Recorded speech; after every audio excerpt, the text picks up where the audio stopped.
bring back in General Jack Keane. And General, one of the things we mentioned earlier, and it's something you were talking about just before we were interrupted by those missiles, the first question that the president keeps getting is, when is this going to end?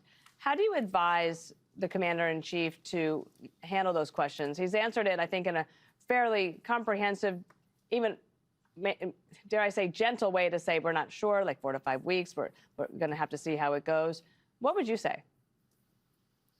Well, time isn't the factor. This is a condition-based operation, and so we have very defined objectives in terms of what we're trying to achieve. And when those objectives are achieved, that's when it ends. So it's the conditions that the Iranians have a vote here, and they can disrupt what we're trying to achieve and maybe delay it, and we have to apply more resources. But time isn't the issue here. What is the issue is accomplishing the military objectives that have been assigned to Admiral Cooper and also to the IDF leaders.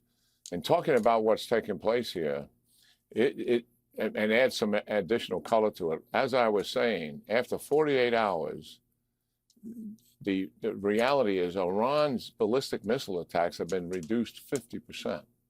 That is a stunning achievement, and I was explaining how that has happened. The second thing that's happened is the penetration rate is down at 10%. During June, it was 14%. When they attacked in April, it was over 20%, and that was totally unacceptable to the Israelis, and that really disturbed them. At 10%, we are literally saving lives every single night here as a result of that. The other thing that's happening, the Iranians, this is through intelligence, we knew they were expecting to hit salvos of some 25 to 50 missiles at one time. And why would they want to do that? They thought they could do it. They had the numbers.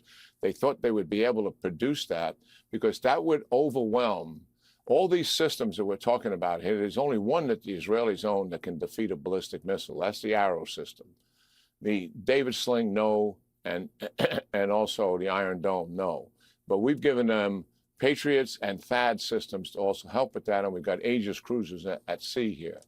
So what are they actually shooting now? They're shooting 2 to 5, and that's what you just saw right there. 2 to 5 at one time. The Israelis can handle a lot of that. They're not going to get to 25 to 50, and that's why this operation out front had so much massive sorties going at not only the leadership targets and some of the other communications infrastructure, but these ballistic missiles were priority, and that's why the United States is all in here. And certainly the IDF is all in. So the plan was to take as much of this down early on for all the obvious reasons, to take away their retaliation capability and preserve life. And they are doing an absolutely commendable job of doing that. This is Admiral Cooper and the IDF leaders that are running this operation here. And you're seeing the results of it right there. You're not seeing 25 to 50 salvos that they wanted to achieve out there. So a lot of lives are being protected. This is a dangerous situation, and obviously people are still going to be hurt by it. But they're moving as quickly as they can to shut this down completely. That is when they've achieved their military objective. And to get back to the time issue, it's condition-based.